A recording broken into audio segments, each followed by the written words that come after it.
views expressed on this program are those of the hosts, guests, and callers, and are not necessarily those of this station, its management, or other advertisers. You're listening to Transformation Talk Radio.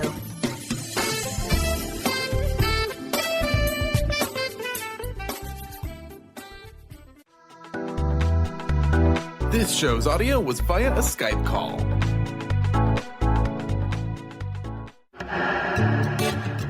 Get fired up for Spirit Fire Radio with your hosts, Dorothy, Riddle, and Steve Kramer. Get ready to shine the light on universal spiritual principles and uncover ways that ageless wisdom can guide you in cultivating consciousness in these modern times. Bring purpose to your life through practical spirituality and add to your awareness with Spirit Fire Radio. Now, here are your hosts, Dorothy, Riddle, and Steve Kramer.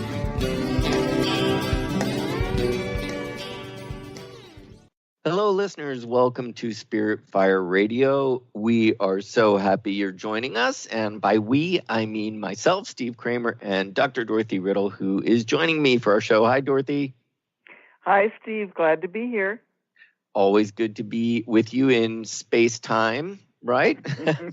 Well, I don't know about space, right? But at least cyberspace and time, which is lovely. So, listeners, we're talking about non-linearity this whole month. Actually, this whole season of Spirit Fire Radio is about universal principles and ways in which we can leverage them when we learn about these principles and we dive deep into them, when we figure out the ways in which they apply to our lives or the ways in which maybe we're not applying them to our lives.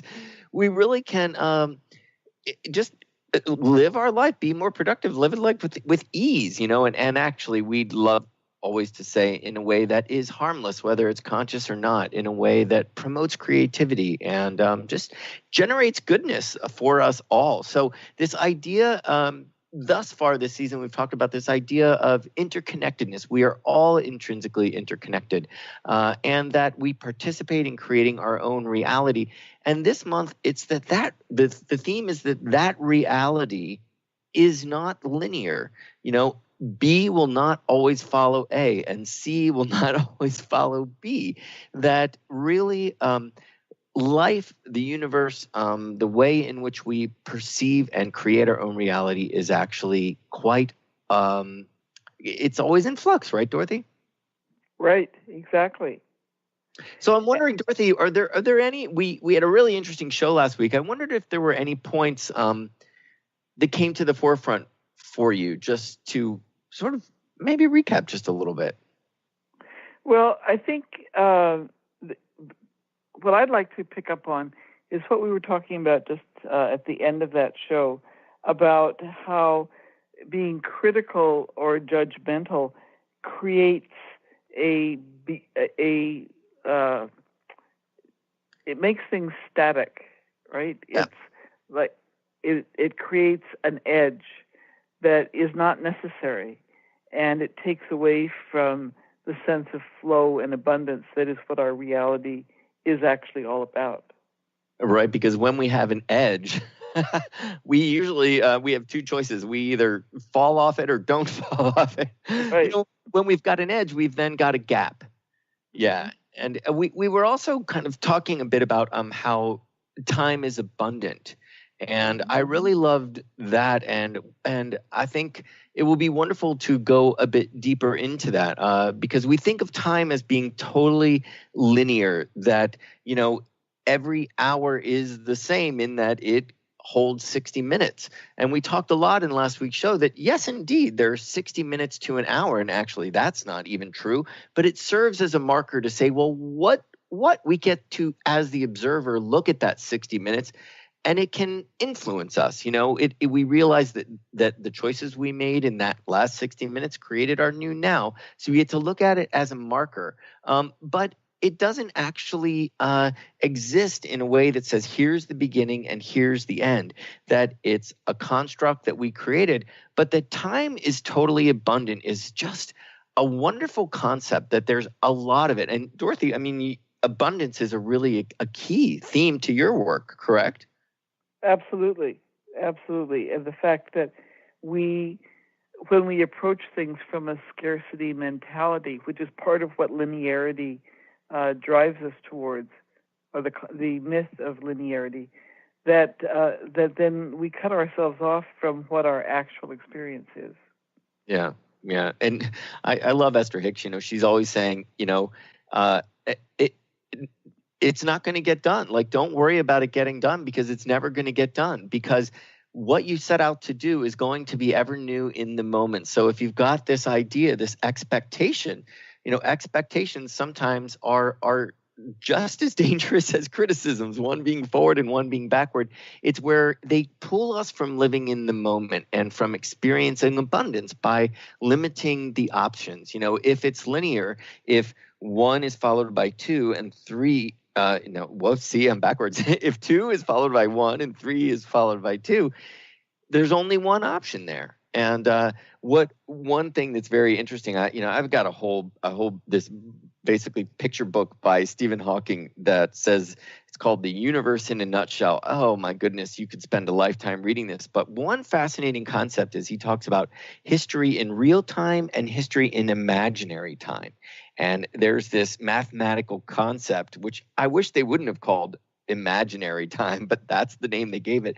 But it's quite real, and it's been sort of it's been proven mathematically, these results of combining imaginary time and real time. So Dorothy, just bear with me and cut me off if I'm sounding nonsensical. But real time says we start at 0 and we go 1, 2, 3, 4, 5, 6. And we can look back at -1, -2, -3 as the past. The present will always be 0. And we move our timeline across this horizontal plane.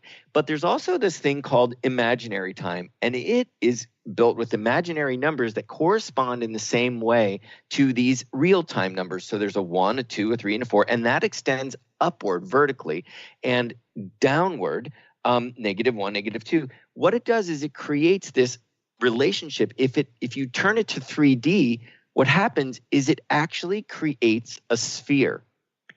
And it shows that there are multitudes of possibilities of what will happen in time. It gives time a shape. And I was saying on the last show that he talks about, we were talking about time being subjective, that it is from our own perspective. But if our perspective is the same as another person, time appears the same. Just like two objects standing still, time will actually be the same. But if you move people in opposite directions around the earth on a plane, time would actually be different for them.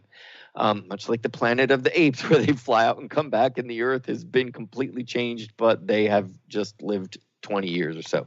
But this idea that if you're on the surface of the earth, you'll never find an edge, like you can't find the end of the earth. So it's just interesting to me, this idea that at one point we thought the earth was flat and you would move forward and you could fall off the edge. It was very limiting. It was very deterministic.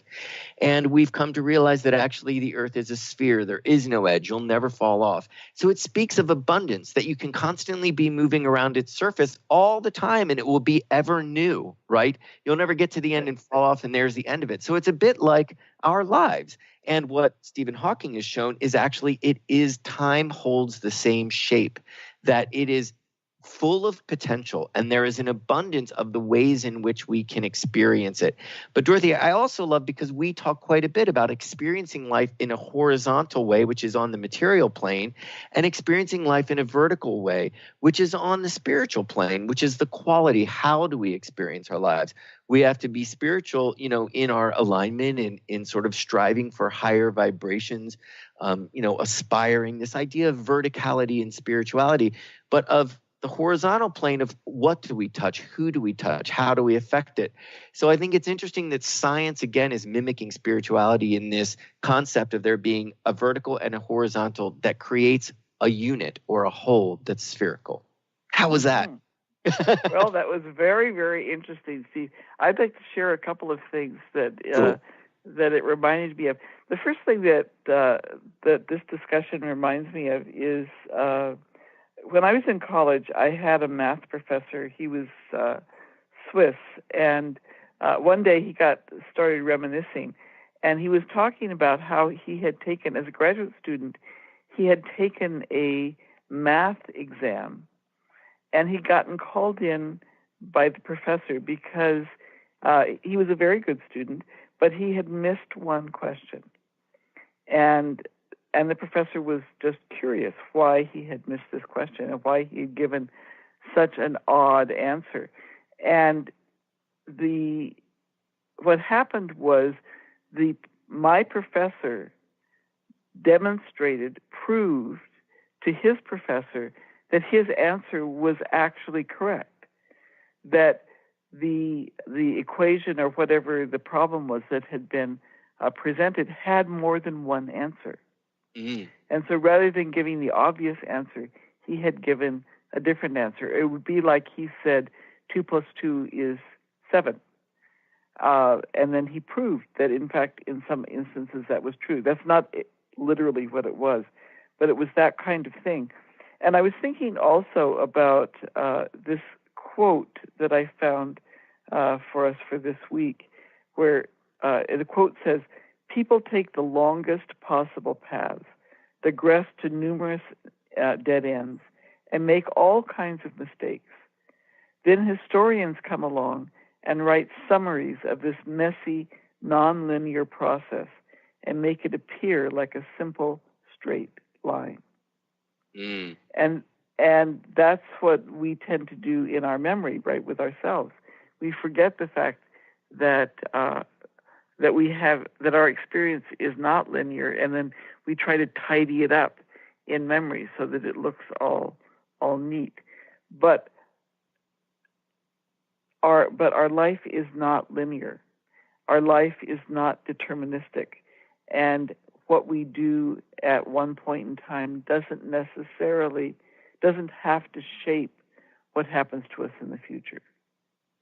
Indeed, that there are all of these other influences that are constantly tincturing it, right, and changing it and making it new. And that is happening for every single person as well. Well, it's not only that, but I think to me what's even more fundamental is if we take a deterministic perspective, then we absolve people of any responsibility for their actions, because how could they do anything different? Yeah, and everything must be the same. Yeah, yeah. And so I think, and it's, it's something that I need to apply to myself as well. If someone has a horrible traumatic experience in their childhood, I feel a lot of compassion for them. And if that experience is still shaping them when they're 10 years old, I feel a lot of compassion. And if it's still shaping them when they're 20, I feel a little bit less compassion. And if it's shaping them when they're 50, my thought is, why in the world haven't you dealt with this, right? You had an opportunity to make changes. And for myself, yes, I've had some experiences that have shaped me that have been very difficult, and they come up from time to time. But rather, what I need to do if I'm taking responsibility is, rather than saying, well, see, I couldn't do anything differently because this happened to me when I was a child, and so, that's it. What I need to say is, oops, here it comes again, and that gives me a new opportunity to get a fresh perspective, to do some healing, to make sure that it doesn't constrain me in terms of the choices that I have in the present. Yeah, like being on this track. This is the track that has been laid, and that's where the train is going. There's a quote that says, life can only be understood backwards, but it must be lived forwards. So this idea of, as you say, perspective, of getting a perspective on the path that will then influence your forward momentum, so that it creates new opportunities instead of just a rote way of approaching how the past has made you who you are. Dorothy, we're at our first break, so more on this subject of linearity when we return.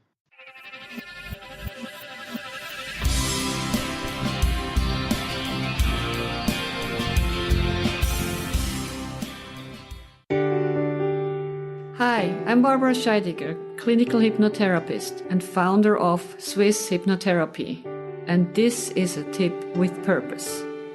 Being wrong or making mistakes is human. What have you learned from it? Start laughing about the silly things you did. Yeah, laugh about it. Being happy is more important than being always right. Start listening to your feedback. Be willing to redefine yourself every day. Communication with yourself and others who already are successful in their lives. Stay balanced. And when you fall off the wagon, don't dwell on it. Just hop back on. Forgive yourself. Admit what you did. Move on and smile. I hope this tip helps you. You can reach me at 323-999-4775 or at my website at swisshypnotherapy.com.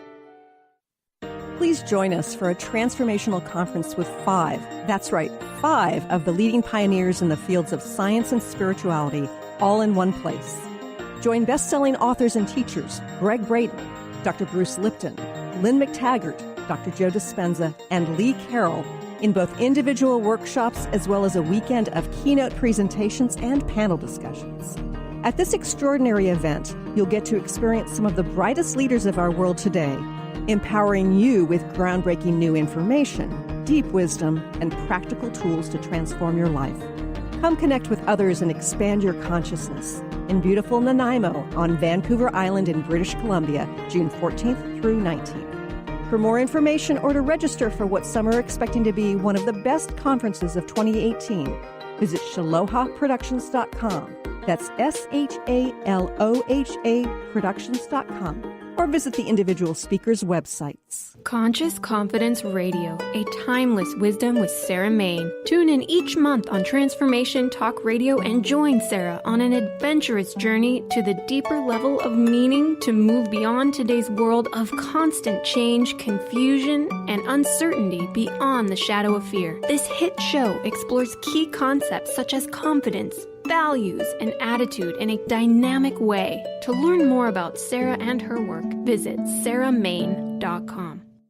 Stay juicy. Tune in to Your Juicy Love with me, Una Drake, co-hosting monthly with Dr. Pat, and every second Monday at 12 p.m. on Transformation Talk Radio.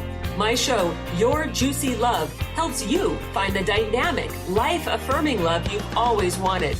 Transform your relationships and bring peace, joy, and juicy, juicy love to planet Earth.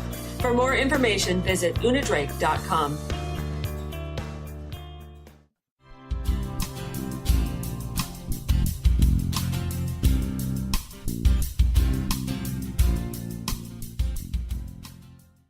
Hello, welcome back, listeners. On today's show, Dorothy and I are talking about the illusion of linearity. And if we live by this illusion that life is deterministic, meaning it's always going to be the same, 1, 2, 3 in a straight line, it becomes problematic. It actually is not the way that the world is set up. I have also heard a number of people, a friend of mine has it actually on his answering machine. Back in the day, good, probably still doesn't have an answering machine. See, that's the past.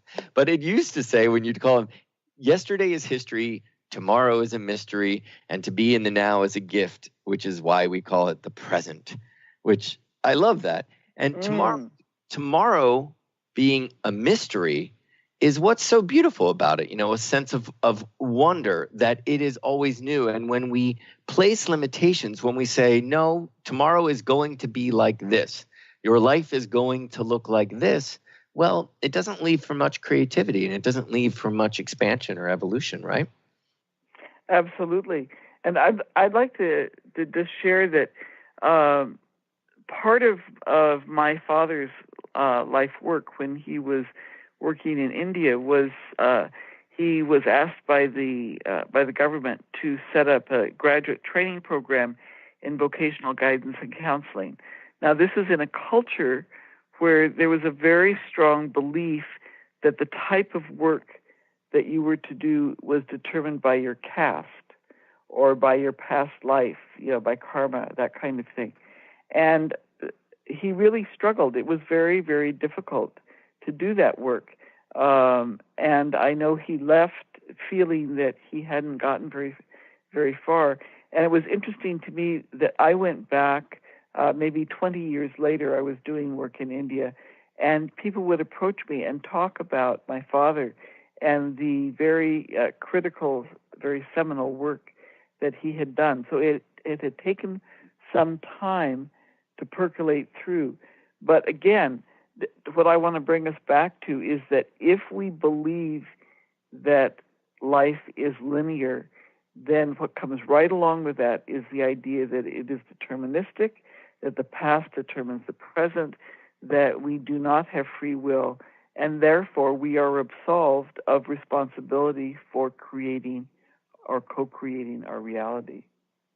Well, and sometimes even we're limited from our ability to do that. In the story in your father's experience, which the now was not a gift at all.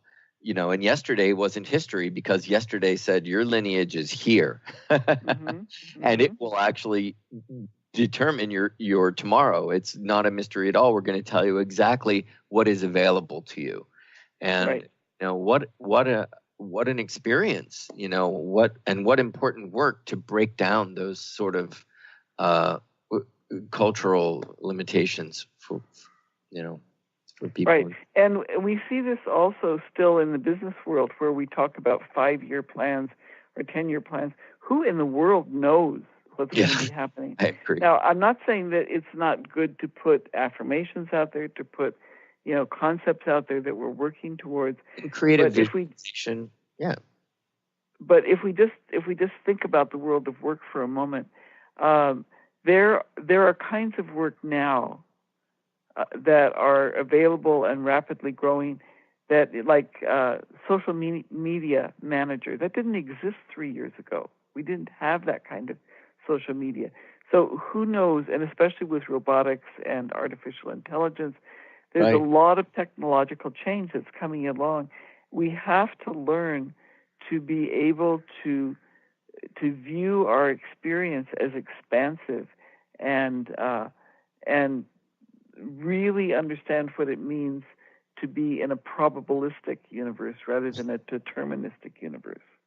That's really a beautiful way of looking at a 10-year plan. Most people think of that as being so, you're doing such a good thing, but really it's so limiting because, as you say, you're only projecting from the now what 10 years could look like, unless your 10-year plan says, well, who knows? My 10-year plan is who knows what it could look like. My 10-year plan is endless, and that would be the best. Right. Plan. So you can have a values structure, right? That you're using that. We've talked about the moral compass. There are guiding principles that you want to work with, but you can't assume that the future is fixed. It's not. Yeah. And there's another area, Steve, I'd like to share with our listeners. We talked about it a little bit last year, but one of the other consequences of this illusion of linearity is where humans are in the overall structure of species. So we tend to think that, okay, so there's the mineral kingdom, the rocks, well, they're completely inert. Then there's the vegetable kingdom, interesting, provides some food, but, that's about it. Then there's the animal kingdom, and they're, untamed unless we have tamed them. And then there's us, and we're at the top, we're at the pinnacle. But in fact, that's not true at all. With plants, there's a lot of evidence that plants are intelligent, they are highly social, their communication system is chemical, which is part of why we don't sense it, but there are a lot of ways in which they cooperate with each other, or they warn each other of danger, that kind of thing. And then you get into the animal kingdom, and there are a number of species that are highly intelligent, very social, very self-aware. We think of the whales, the dolphins, the elephants, the great apes, and there are many other species, but those in particular that we treat as things, and we treat them as though they are to be used by us as opposed to co-creators of experience.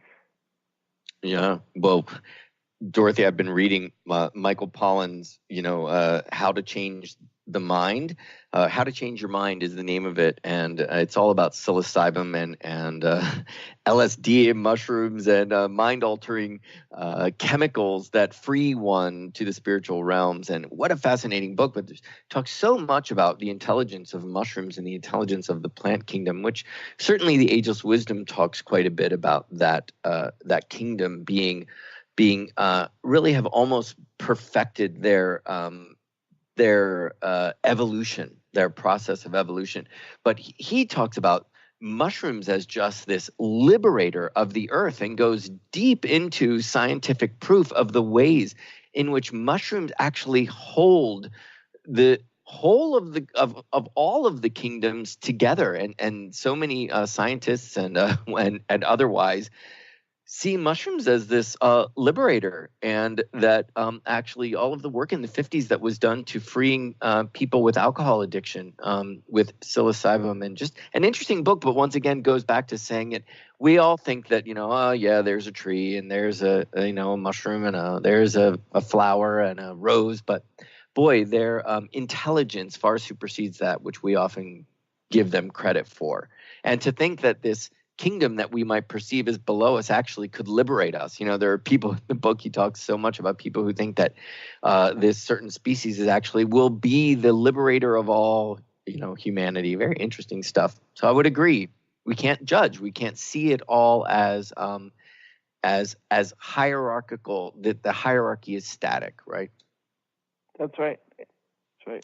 In it earlier, you were talking a bit about education and class system, and your father going in and breaking that down. It made me think of No Child Left Behind, and how that, when we started to standardize, when we started to make education very linear, meaning, every student had to have these certain test scores, and that schools, elementary schools and middle schools could get certain grants if their students scored a certain way on these tests, got these scores. So every teacher was teaching for the test, right? Was basically what happened. You were teaching everybody the same, in the same way. They were to perform in the same way, and their education became about the test score, getting the test score all the same. And it just didn't work. There was no evidence that it had any effect on sort of broader learning and real goals of education, of critical thinking, or, creating adaptable learners, or that more students would graduate high school and be ready for college. They actually were more unprepared because they just learned how to take a test. So just it reminds one of this way in which sometimes education is even dealt with in a way that you put all these students together and teach them the same way. I'm dyslexic, and my experience in middle school was horrifying to me because I had to read a book in a certain way. And back when I was in school, there was no audio books, and I just couldn't read. I couldn't see the pages in the same way somebody else did. And I would be asked to read linearly, read from left to right, and see the words. I saw the words as shapes and symbols, and they moved all over the page. So for me to approach reading in a linear way was very difficult for my vision and for my brain. And I wanted to learn. I wanted to read the books. I wanted to understand the stories. I love the human story. It's what has inspired me to run Spirit Fire. The human story and its evolution is so important to me, and it was as a child, but I was limited because I had to learn and read in a certain way. And, I almost failed. And it wasn't because I didn't fail a certain class of literature, because I just couldn't read. So it's this idea that we all should be operating in the same way, taught in the same way, produce the same thing. It just doesn't work. It's not reality, right? Absolutely. Absolutely. And we also, another thing that goes along with that is the idea that skills increase again in a linear fashion, that you start out unskilled, and then you get a little bit more skilled, and then a little bit more, and then a little bit more. And then finally you're at a peak where you don't need to learn anything. Whereas, in fact, to be alive, we need to continue to learn and to experiment. And we have this concept, when we talk about stages of learning, of unconscious incompetence, where people don't know what they don't know, and they believe they know everything. And it's extremely difficult to try to help them learn at that point, because they see themselves as a failure in this linear model. They're X number of years old, and so they shouldn't have to learn anything anymore. But in fact, they do. Yeah. And Wow. to learn, you have to make mistakes, and then that's embarrassing. And so that there are many, many ways in which we have linearity woven into our lives. And so important to undo that. So important. I love that idea of like creating these glass, that it just doesn't work to create these glass ceilings for ourselves in terms of learning and being open. Saying, well, okay, not supposed to be open anymore to the new. Dorothy, we're at another break. Listeners, we'll be right back after these messages.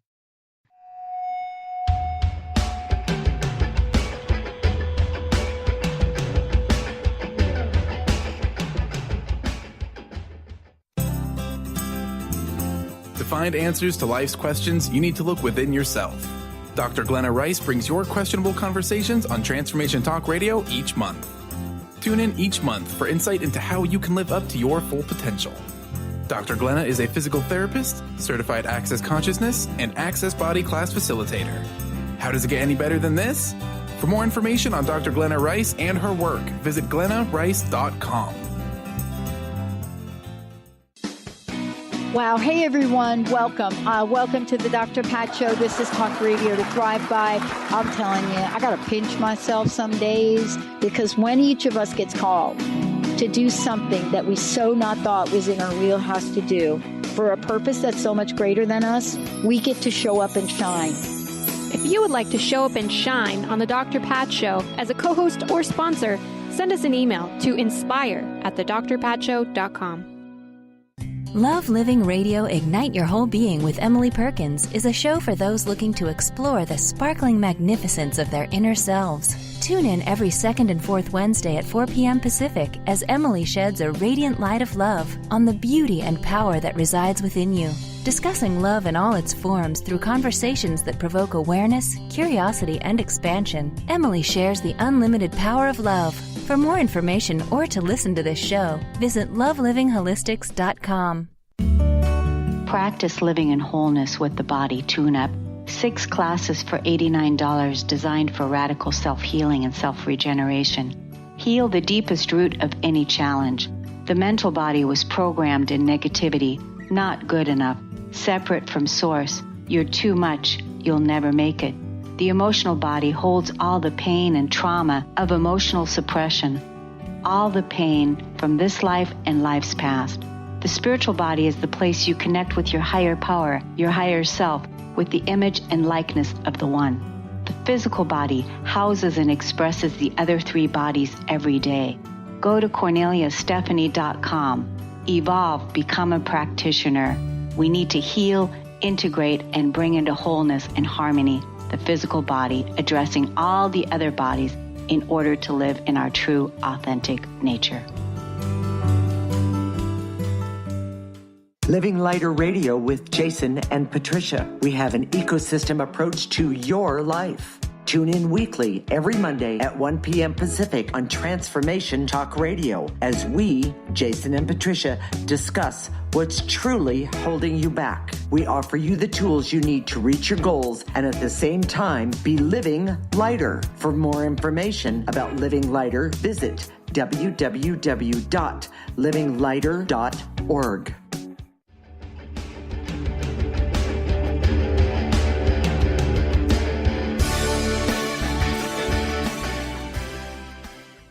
Well, welcome back, listeners, to Inspire Radio. I'd love to take a minute to tell you a bit about those of us and the organizations that are behind Spirit Fire Radio. So this is a co-creative, cooperative endeavor between Spirit Fire and the School for Esoteric Studies, Dorothy being with the School for Esoteric Studies and myself being with Spirit Fire. So just a couple minutes to tell you a bit about those organizations. Dorothy, do you want to do that? Sure. So the School for Esoteric Studies, you can find out more about us at esotericstudies.net. We are an educational nonprofit, and we provide training for persons who have a spiritual practice that they want to deepen, whatever the shape of that spiritual practice has been. And we also provide a number of subjective initiatives that we do collectively. A lot of that is grounded in meditative and work and service work. And we also have a conscious initiative to reach out to other organizations in collaboration. This collaboration with Spirit Fire is just wonderful. And if any of you in our listening audience belong to organizations that might want to collaborate with us, please take a look at our website, again, at esotericstudies.net. Wonderful. And Spirit Fire is also an educational nonprofit, and we are as well focused on meditation, study, and service. We have our own meditation practice, which is called the Practice of Living Awareness. It really endeavors to make spirituality practical, to educate people on the importance of consciousness in their everyday lives. And our meditation practice supports that. Important to take meditation off the cushion as well. We've got an online meditation practice that is in constant rotation, and it is free online. You can find out more about that at spiritfire.com. We also have online classes and a retreat center in Western Massachusetts, where we hold living awareness retreats and all kinds of wonderful retreats. Again, spiritfire.com to find out more about all of that. Dorothy, back to our discussion. And wonderful to hear about, as always, the School for Esoteric Studies. And again, listeners, great website that both of us, great websites we've got going on.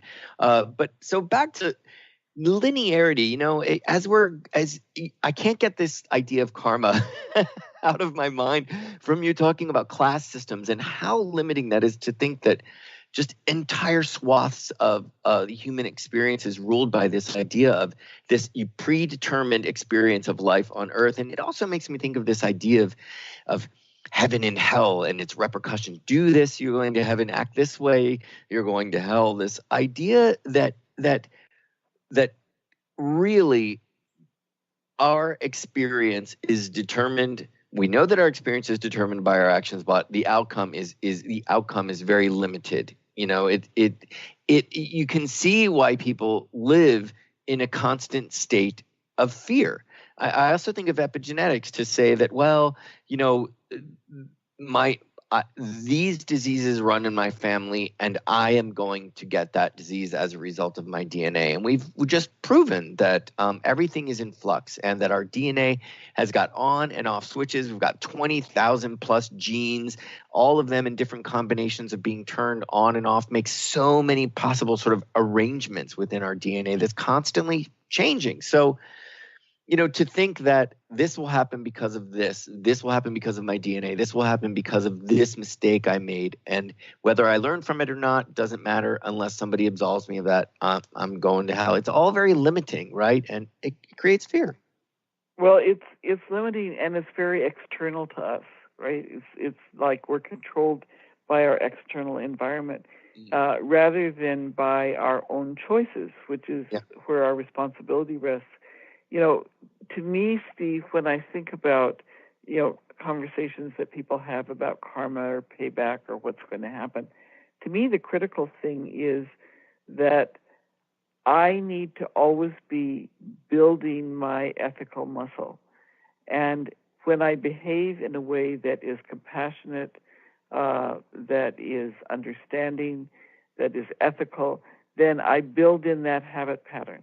And when I behave in a way that is demeaning of others or that is negative in some kind of way, then I build in that habit pattern. And the reality of our life is our experiences happen very rapidly. And a lot of times we need to respond immediately. We don't have a lot of time to just sit and think, am I going to act this way or am I going to act that way? And that's why the habit patterns that we build in are so critical, because those are the ones that come forward. And so if our habit pattern is that we behave compassionately, that we behave that we act for the common good, then we are likely to experience the consequences of that.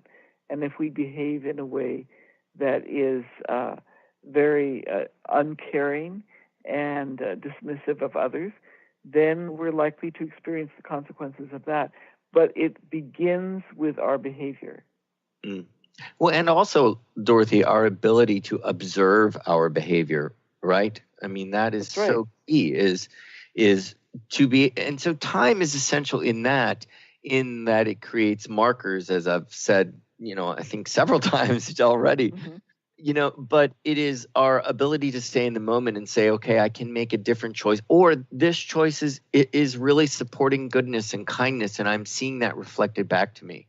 And it's so important to develop that capacity to observe, which is really what at least the beginnings of a meditative practice are all about, is that observer mind, and being able to see ourselves very clearly, to get to know our mind, to get to know our thoughts and the reality that's creating, because it's always changing. It's always it could always go a different way depending on those choices, right?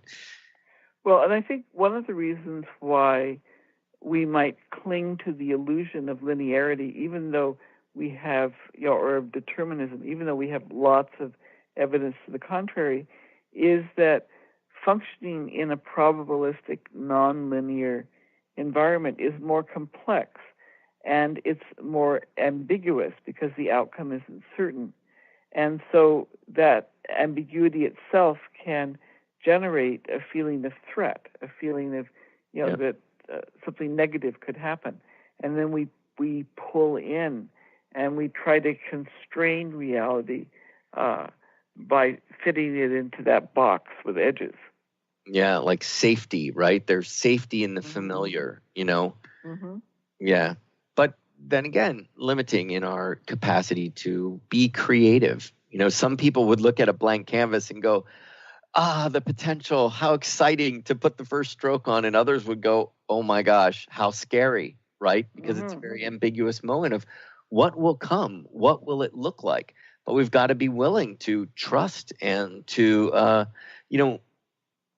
realize that that's the beauty of life, that sense of the new and of wonder, a sense of wonder around it. Talking about last week, we talked about the MBSR program and some retreats we have at Spirit Fire, where people are really, really always at all of our retreats actually focusing on the beauty and the wonder that arises from that sort of ambiguity, that our perception of it and our experience of it is always new and can always be new and always be fresh, because we are always new and we are always fresh. Well, it brings to mind the whole concept of experimentation, that which can feel risky, but that's where the creative edge is, right? Or the creativity is in being willing to try out new things, to trust that we have that moral compass that will keep us from going far astray, but that we do experiment. And that's how we learn. That's how we grow. We do this wonderful creative project often in our retreats here. We've got a really wonderful art barn, and we'll have everybody come down and we have them set up with a little still life and 3 pieces of paper in front of them. And so many people right away go, oh, I have to be creative. I'm going to paint. Oh, forget about it. But we give everybody a different medium. We mix it up so you don't know what you're going to get, crayons or watercolor or gouache or pastel or pencils. And we sort of create it so that for everybody it's going to look different, be different, and 3 pieces of paper so that when you start drawing, you draw the still life that's in front of you, and as soon as you either hear your mind say, oh, I don't like this, or where is this going, or I might be done, you move to the next and draw the same thing. And you realize that as you approach it on each piece of paper, because it's a new now, you will see something different. You reminded me when you said that experimentation, you will experiment differently. You will create differently. And every time you feel you're done, or you sense, oh, there's a limitation here, or your mind says, move to the next. And on each piece of paper, you paint the same still life. It's incredible to see how not only is each one totally different, but as you go back, you do 1, 2, 3, then 1, 2, 3, then 1, 2, 3. As you go back to number 1, the way you saw it the first time will totally change because of the other two that you just painted. It's a really wonderful way to stay in the now and to sort of allow your mind to not create judgment there. We talked about judgment creating an edge and stopping time, to just stay in the flow. It's really always a great experience to witness people as they become creative without they enjoy the ambiguity of the unknown of being creative. It's fun. Dorothy, I just talked us into another break. Okay. So we're going to go to a break and we'll be right back after these words.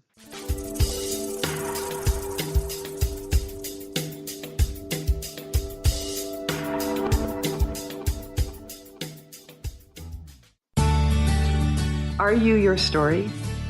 Or can you change your story? Can you change what you believe to be true about yourself and your circumstances as part of your healing journey? What if you were to change your expectations?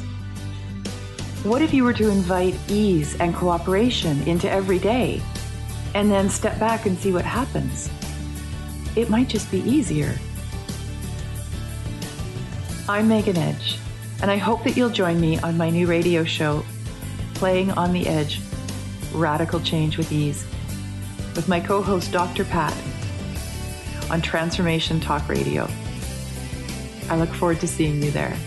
Want to find out more about Megan Edge? Visit her website at meganedge.ca.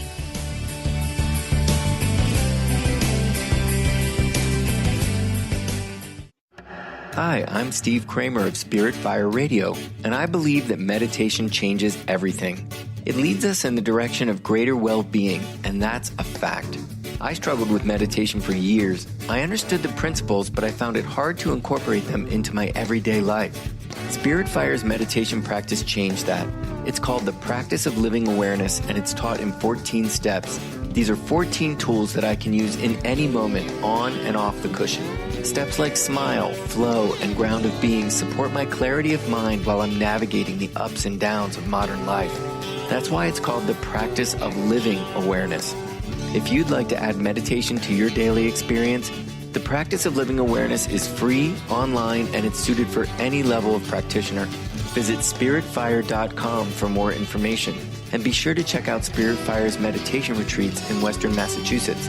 It's all there at spiritfire.com.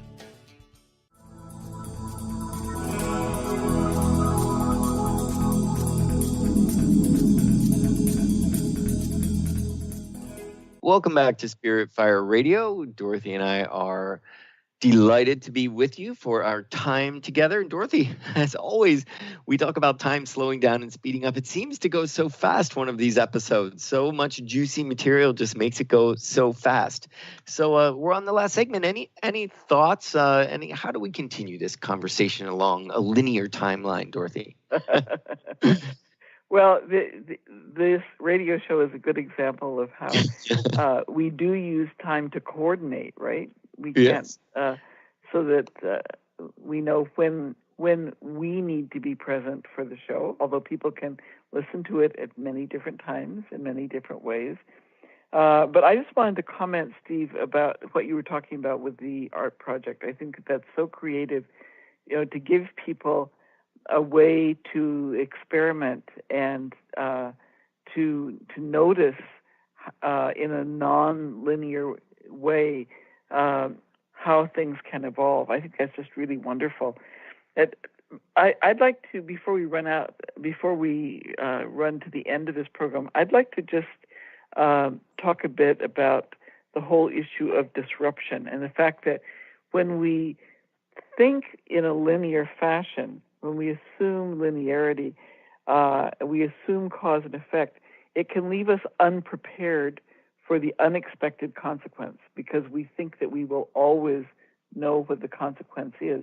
Well, and I had mentioned before technological disruption, that the technology can change things. And by the way, I saw an article the other week about how in the Netherlands, they are doing 3D printing of concrete homes.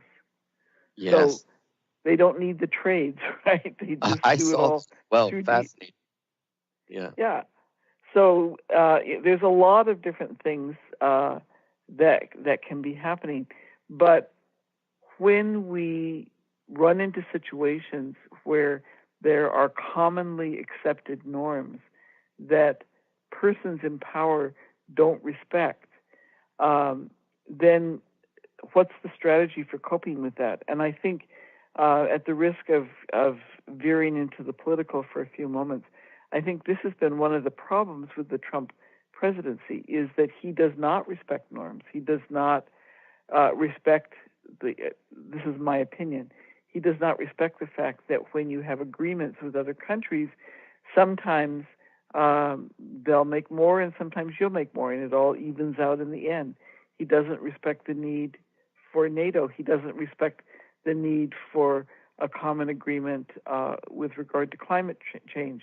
The U.S. has pulled out of the United Nations Human Rights Council. He's talking about leaving the World Trade Organization. And then in terms of the way that he has dealt with issues at the southern border, assuming that persons who come legitimately for asylum are automatically criminals when there are international conventions, rights of the child that are being violated. But if you have a president who doesn't respect those norms, then what do we do? It's a disruption that we're not prepared for.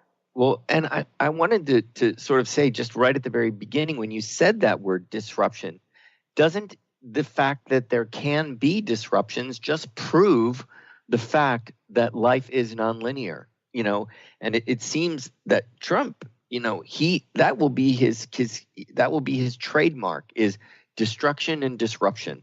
That what we had going smoothly along is just getting knocked right off the tracks, and it shows that we need to be ready, right? We need to be prepared because life is always changing. So being prepared for the change is very important, and participating in the creation of the world you would like to see is so necessary, right?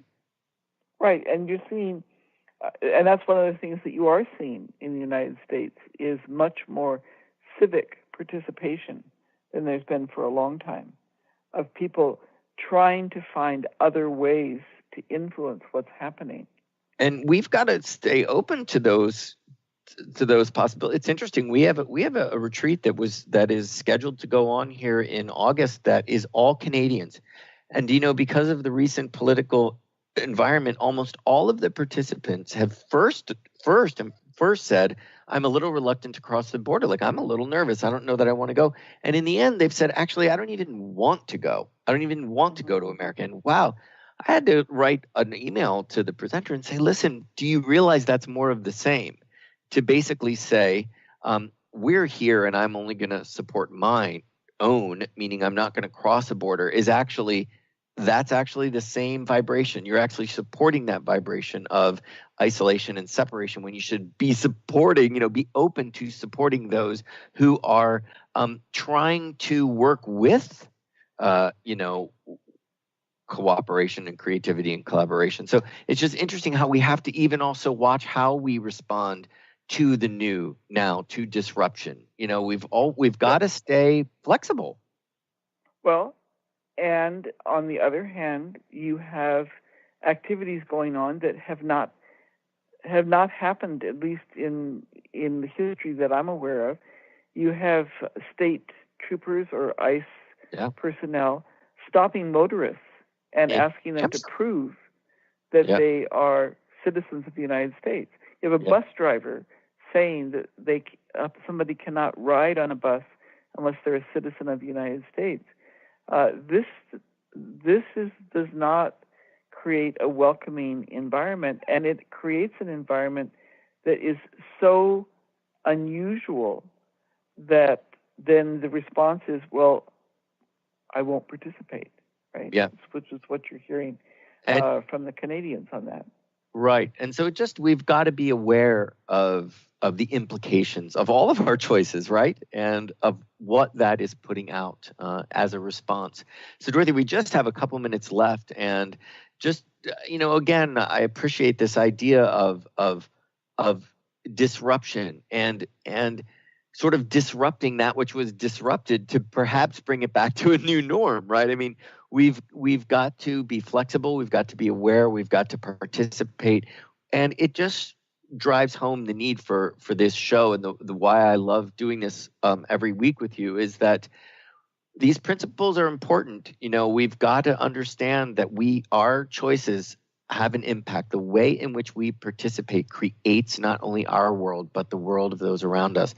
And we are inextricably connected, whether we like it or not. And we've just got, we are connected even to those we don't love the way they would handle a situation. We've got to participate in that. We've got to be aware of what's going on and actively participate in creating the world we'd like to see. Final words, Dorothy. We have another minute left. I just want to underscore with this whole idea of the impact of disruption is the need for us to be flexible, the need for us to experiment with different ways of approaching situations, and not just making the assumption that because things have always happened in a certain sequence, that they will always happen in a certain sequence, because life is much more probabilistic than that rather than deterministic. Absolutely. You've said it, I think years ago, you said to me, that it is not survival of the fittest, it is survival of the most adaptable. And I can never forget that. It is so true. So, Dorothy, we're at the end. Listeners, if you want to hear some archives or even listen to our last show on participation, we talked quite a bit about what you were just talking about, ways to be flexible and stay participatory, in creating the new now. SpiritFireRadio.com. We've got archives on there, or at Transformation Talk Radio. Dorothy, it's been a delight. We're going to continue this conversation for the next few weeks on nonlinearity. I look forward to it. Me too. It's been a pleasure. Wonderful. Thanks, everyone, for joining in. Thank you for listening to Spirit Fire Radio. Tune in each Wednesday at 9 a.m. Pacific, 12 noon Eastern for your weekly guide to purposeful living and practical spirituality. Join hosts Steve Kramer and Dorothy Riddle as they shine the light on universal spiritual principles and uncover ways that ageless wisdom can guide you in cultivating consciousness in your everyday life. Add to your awareness with Spirit Fire Radio. To learn more, visit spiritfireradio.com.